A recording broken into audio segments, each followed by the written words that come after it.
Viewpoints On episode 42. Kind of a slow week. Not a lot to go on. Not a lot happening. A little compact short show today. Yeah. Let's get right into Want to See It. Yes. First, talking about last week. I guess a surprise, but maybe not really, because it was the only big movie opening. Yeah. Couples Retreat was, of course, number one. $34 million opening.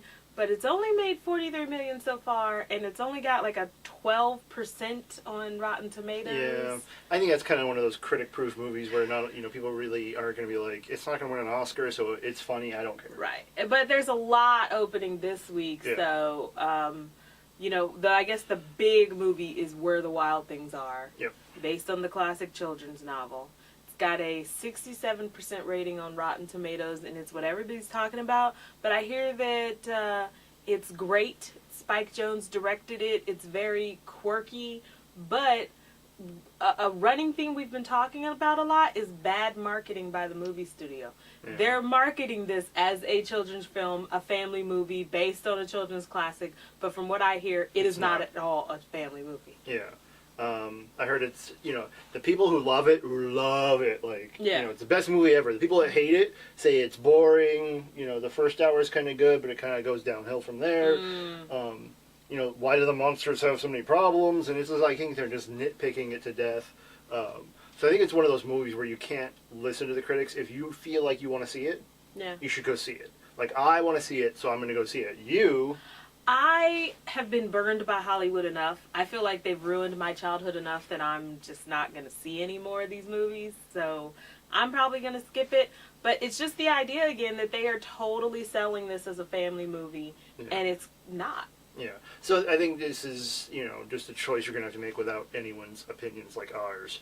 I think the other big story, we have a few movies opening, but I think the other big story is going to be Paranormal Activity, which kind of went to a few more theaters. And it made about like $7.9 million in just like 160 screens. It's like almost $50,000 a screen. It's made about $12 million so far, and I guess it's only costed $15,000. Yeah, $15,000 to make. Yeah. It's got an 86% rating, and this weekend it is expanding to 760 theaters. Especially the one right down the street from us, so that's a big thing for Riverside. The marketing campaign has been go to your theaters and demand Paranormal Activity. That's been their big marketing campaign. But obviously it's only a couple more weeks to Halloween. Once the holiday passes, I think we'll see it drop off. But for the people who made this movie, what a spectacular profit they're going to rake in. Oh, yeah. They made their profit like when it opened in one screen. Right. And I think that they did a good marketing thing, too, where they had it like on one or two screens, only at midnight.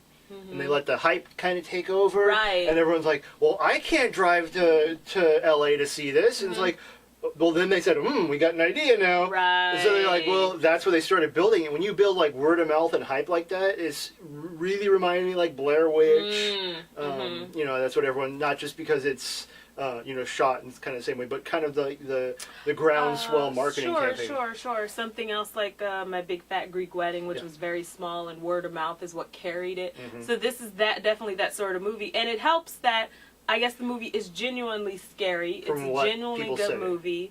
If it was sort of like Blair Witch where, I don't know, it's a little iffy, that might not help. But the fact that it's a good movie is really helping its cause. In the blog under this, I'll post a review from the Austin Chronicle. It's the most hilarious interview because he hated it. Gave it a 0. Really? He said it's the equivalent of like watching a YouTube video. It's like one of those YouTube videos where, it's something normal and you're watching it. All of a sudden it's like the person goes, ah! And you're like, ah! He said that's like the movie equivalent of this. Well. So... Also, take that for what you can do. The other big opening this weekend is Law Abiding Citizen with Jamie Foxx and Gerard Butler. Yeah, I know. I'm very excited about that. Unfortunately, my excitement for Jamie Foxx and Gerard Butler cannot account for, I guess, how bad the movie turns out to be. Well, with critics, you can't. You never can tell. Again, this is the sort of movie where I think you've got to turn the critical eye off and just go in and watch it and enjoy the ride it takes you on. It's got a 16% rating, which is very low. But from what I hear, it is unnecessarily violent because Gerard Butler does kill some people in a few... he kills a guy with a chainsaw. Well, okay. And if it was handy, you might as well use it. And I guess the ending is a bit contrived. I mean, I don't know. I want to see it. I don't know. I'm still sort of maybe on the fence. But I guess if it doesn't turn out well, Jamie Foxx could just blame it on the alcohol. Oh, there's that. It's also directed by F. Gary Gray, who did The Negotiator. Sure, and did Friday, of course. So He does good work. He's a good director. He does good work. The Stepfather. Did you want to talk about the Stepfather opening this weekend? Okay, then. Also, if you're interested, the Stepfather's opening. It's sad. It has a better rating than Citizen. I don't think we need to elaborate on the Stepfather, so there. Just that if you want to see it, go rent the original with Terry O'Quinn. Yeah, that's a good one. Or well, he was in the sequel too, wasn't he? Yeah, he was in the first two. Yeah. So don't rent any of the other ones, but rent the first ones. You'll like those instead. Much better. So picks of the week. What do you think's going to be dominating? I think the week? Where the Wild Things Are is definitely going to be number one. I think we're going to see some big gains by Paranormal Activity as it opens on more screens. That's pretty much all. I think Couples Retreat will have a huge drop-off, of course. Yeah, I kind of agree with you. I think there's a chance of Paranormal Activity doing really well.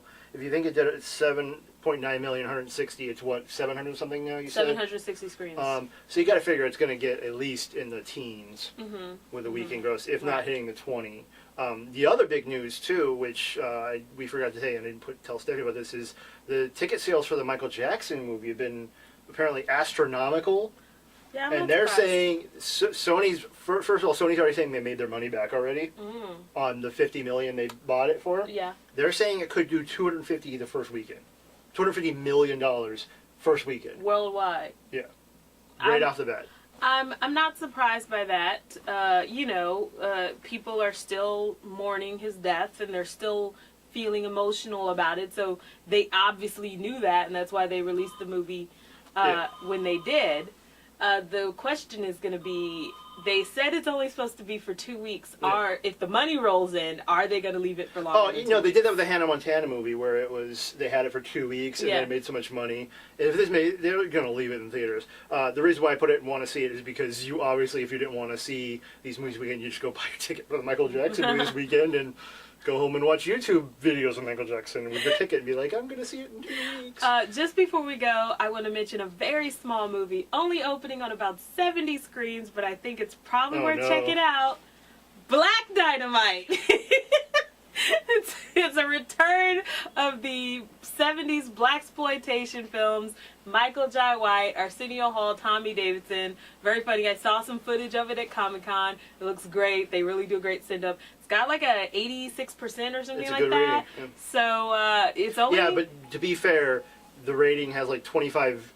It's only based on 25 reviews. And say Where the Wild Things Are has about 100. Yeah, so if we're doing math, we're doing it that way. But, you might want to look for that if you can find it near your home. Well, there you go.